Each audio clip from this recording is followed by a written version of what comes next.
First story is titled, Update, Am I the a-hole for not wanting to sign away my rights? Original post, Look, I know it's my choice and I have a right to say no, but right now it feels like the rest of the world doesn't agree. Honestly, I, 26 male, didn't know this woman that well when we first met through a dating site. She was 35, and according to her profile, was single, never told me she was married. We went out on a few dates for 4 months until she told me she wasn't interested anymore. I later found out it was because her husband was getting suspicious, and she needed to cut her losses. But a few months after, she contacted me again and told me she was pregnant. It hadn't been that long since we slept together and she confessed everything. Her husband still didn't know yet, because she wanted to find out who the father was first. We did the prenatal paternity test and confirmed her baby is also mine. She had to tell him after that, and it was a crap show. He wanted to speak to me and called me like crazy. She got him to leave me alone after telling him I never knew about her being married. We were both lied to by her. They're apparently trying to work things out, but here's the thing. Her husband wants me completely out of the picture, and is willing to adopt my baby if I terminate my parental rights. He doesn't want me in their lives at all and this is his only condition, or he's divorcing her and taking their 2 kids. Don't know if he can actually do that, but she's begging me to do this or it'll completely break their family. Neither of them are considering that this is my child too and I want to be in my child's life. I said, I would not and it's causing all these problems. She's called several times telling me how badly this is hurting her family, and her kids are hurt and confused because her husband is temporarily moved out until this condition is met. She feels guilty for doing this to them, but says she wants to fix her mistakes and make their marriage work if I could just do this. Plus to her, it's a sweet deal for me since I won't ever have to raise this baby or be responsible financially. I don't see it that way. I want to be a dad to my son. But it feels like what I want is hurting everyone else, like her kids. My close friends who know all this, get I want to do right by my kid, but feel I should walk away from this messy situation as it will always be a part of my life if I choose to be involved, and it's possible if her husband is willing to adopt my son after birth, he'll have a good life. Nobody else in my life thinks me being in my son's life is a good idea, and I don't know if it really is such a bad thing. She's due in 2 months and I don't know what to do. Am I the a-hole? Now for the top comments before reading the update. Not the a-hole, lawyer up, and I'd also suggest maybe asking r/relationships. You have a right to be a part of your child's life, and legal advice will help you go through your options. She lied to you, and in doing so set herself up for a stuffed marriage. She can't use that as an excuse to ostracize you out of your child's life. Maybe also r/legal. She's the one that broke up her family, not you. She needs to deal with her actions. And in all honesty, the husband may never forgive her and take his resentment out on the baby. Start documentation of texts and voicemails, and never answer calls or texts. A lawyer could potentially show them harassing you and possible the start of parental alienation. She called me several times telling me how badly this is hurting her family. Excuse me, but she did this to herself. Not the a-hole. Especially considering all she had to do not to have this blow up in her face was keep quiet. Wife to OP, I want to break up, this isn't working out. Wife to husband, honey, we're pregnant. And that's it. By seeking a paternity test, she literally doubled down on forging this situation, which she created by cheating in the first place. Not the a-hole, because as bad as all this is, you are only responsible for that child. You didn't lie, you weren't cheating and you have rights. How will you feel if that marriage breaks up anyway, and the husband resents your son and you can do nothing to help? You're not responsible for her marriage or her family, she is. You're responsible for your child, and only you can discern what's right in that regard. Not the a-hole. And now for the update. It's been a while since I posted this and a lot has happened since then.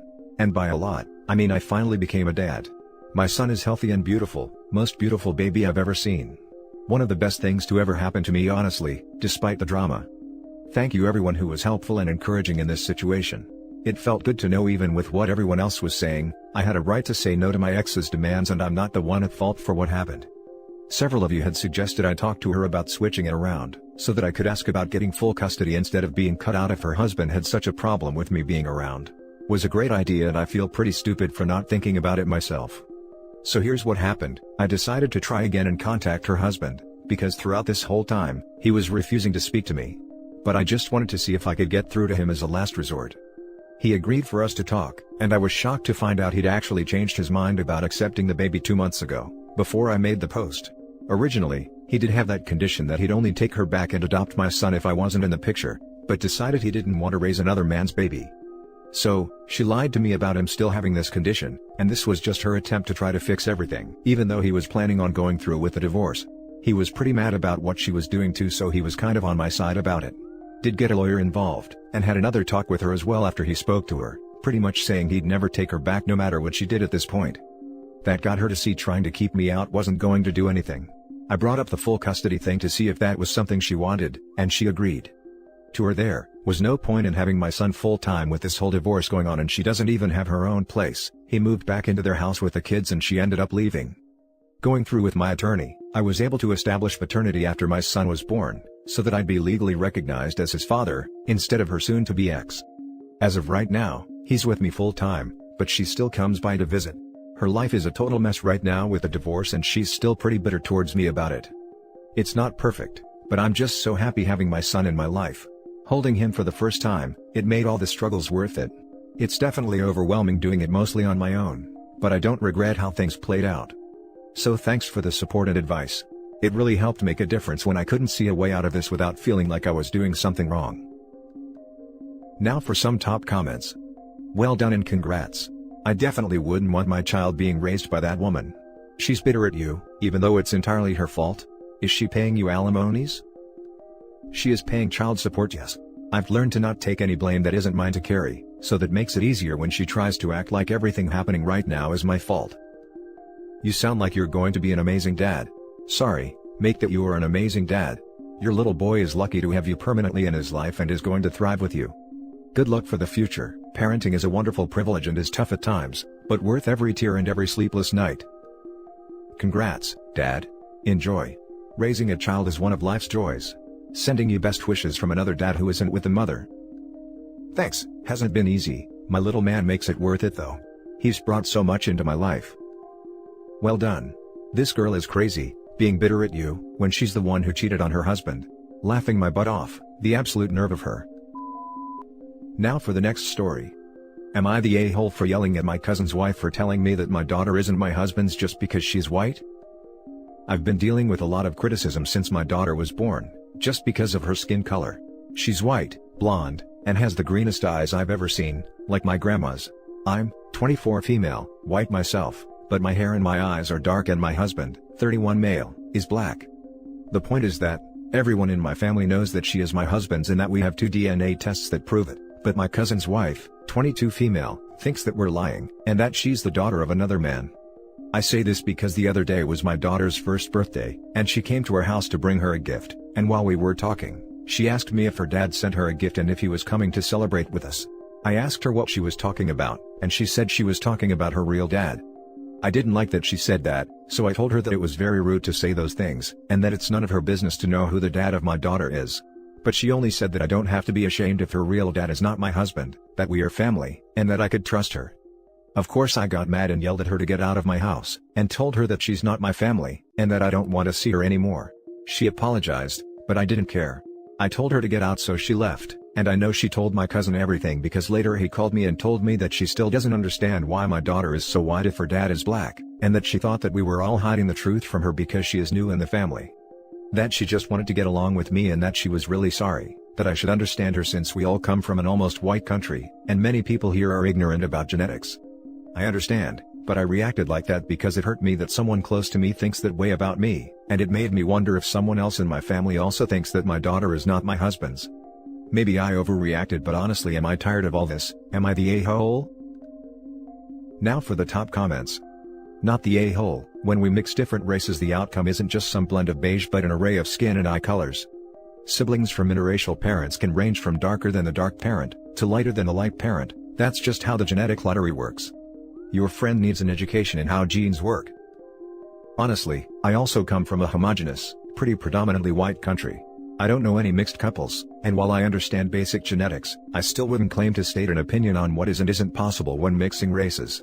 What I do know is that, no matter what your suspicions are, it's so incredibly, unnecessarily rude to pull the BS that this woman did.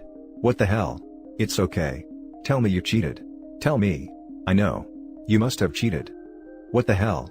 Ignorance is one thing, but that sort of a-hole behavior goes beyond it. Not the a-hole. Here's the thing. Even if your daughter wasn't biologically your husband's, and I know she is, just saying this to prove a point, He is her father, period. And that's all anyone outside of the three of you would ever need to know. Ignorance about something isn't an excuse to act like an a-hole about it. He called me and told me that she still doesn't understand why my daughter is so white if her dad is black. Oh my god, Karen, you can't just ask someone why they're white. Not the a-hole. I don't even get how he thought that was a justification. He should have been apologizing for his wife's terrible behavior. Now for the last story. Would I be the a-hole if I told my ex that she has 2 more weeks to repay her debt to me before I will be contacting her parents / taking her to small claims court? Me, 25 male, and my ex-girlfriend, 24 female, of almost 3 years moved abroad to do our MSCs in the end of 2019 August. I got a job immediately, and she didn't. Here, students can get a pretty big monthly grant from the state if you have a job, about 16 hours a week, alongside your studies, so it is pretty crucial to find a job. After 2 months here, she started cheating on me in 2019 November. I stupidly forgave the first one and we reconciled. Around February 2020 she asked me to pay / loan her half of the expenses too, rent, groceries, etc., since she was running out of her reserves from home. I agreed. In April, I found out that since January, she slept with 2 more guys, after she bragged about this to her friend. I broke up with her, got tested for STDs later. When asked about the money, she told me she'll repay me ASAP. She owed me about $1,300. For the next 4 to 5 months, she kept harassing me with love messages on multiple platforms, calls / texts / Instagram / email etc. I completely ghosted her. She did some pretty nice things, showing up to my door at 4 a.m. knocking for a solid 30 minutes, tried to keep other girls away from me in various ways, etc. In August, I reached out to her. Hey! It's been 4 months, when are you planning to start repaying the money you owe? She accused me of being extremely demanding of the money, and she can barely afford to eat.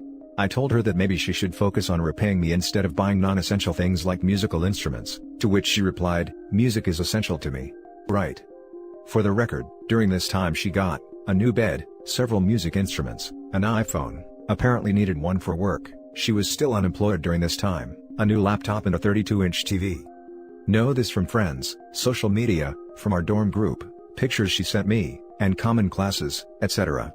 In October she reaches out, after I had a big accident, and told me she got a job and will be repaying me in 3 installments, $550, $400 and $350. When the day comes, she sends me only $400, apparently her taxes got messed up, it's valid, happened to me as well, but reassured me that the payments will be coming continuously. It was heavily implied that they would come monthly. Since then, haven't heard a word, haven't received a penny. We both moved to new dorms where the deposit is $2,400 alone. As far as I know, she doesn't have a job about a month ago. I could technically survive without the $900 still owed to me, but I'm a uni student, that's a lot of money for me. I dumped her about 9.5 months ago. Would I be the a-hole if I told her that she has 2 weeks to repay the remaining around, then I'd be texting her dad to try to settle her debt with him?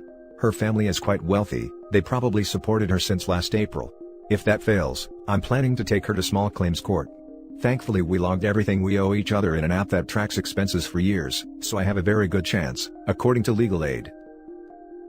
Now for the top comments. Don't even give her a warning, go do it. And if she keeps on harassing you by showing up at 4 a.m. and keeping other girls away, call the police. Like that you'll show her that she doesn't get to play with you, because you'll cut that quickly and with serious repercussions. Seriously, this dude is still letting her play him like a fiddle. Grow a pair and just do it. What have you got to lose? Not the a-hole, get that money. I had a similar situation and it took me years to get the money I was owed from my ex. Not the a-hole if you did. You've given her chance after chance and you've got logs of her agreeing to pay the money. I would say give her a little more than 2 weeks, as if she or her parents are on monthly salary, then it will be a bit easier for them to sort out their finances. That's a courtesy, but it could be a great thing to prove, if it did go to small claims, that you made great concessions to give her opportunities. Sorry to hear she cheated on you, man. I've been there, it's brutal. Sooner you can be rid of her, the better. Would be the a-hole if you go to her parents, they don't owe you anything. Would not be the a-hole if you take her to small claims court, but is the aggravation worth it? I'm guessing their goal is to have the parents pressure the girlfriend somewhat so they don't have to resort to the legal system. The parents wouldn't be paying directly. If they've been supporting her financially, they could take OP's money from her financial support and give it to him, for example. And that's it for this video, guys. If you have thoughts to share, leave a comment below. Don't forget to hit like and subscribe if you like this content. I'll catch you in the next one. Good day, everyone.